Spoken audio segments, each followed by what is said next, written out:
Hi everyone and welcome to my weekly musing. It's week 16 and today I want to talk to you about mud. The Buddhists use an analogy often around the mud and the lotus that blooms from it, and I think it's quite a lovely way to describe much of life. In the last couple of days I stumbled upon a couple of talks by the Dalai Lama and also Thich Nhat Hanh, the Buddhist master, and both of them happen to talk about being angry, and that they find themselves feeling anger sometimes. And while this may surprise some people, because I think people assume that the further along you get on the path of spiritual evolution, the less anger you feel. And while that may be the case, it's often not the goal of spiritual growth. I believe that spiritual growth is very much about acceptance of who we are, and that means that we accept all that we are.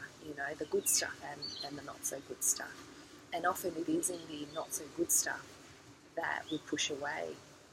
And so it's not surprising that anger is one of the most suppressed emotions in the human range of emotions. We don't like the feeling of it, it feels uncomfortable, and so we shove it down. But what Thich Nhat Hanh talked about is that anger is like the mud. And so, without the mud there's no lotus, and without the lotus there's no mud. So there is a symbiotic relationship between a lot of things. Without anger there's no growth. So he talks about using the mud, using the anger as a leverage for your own growth. And in giving anger your attention and your understanding, that's where you've got the opportunity to allow yourself to bloom.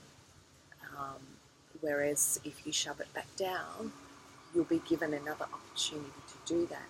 And so you'll find that you'll encounter situations and people that continue to make you feel the way that you don't want to feel, until you face it and transmute it. And that is the only way to transmute it, is through it.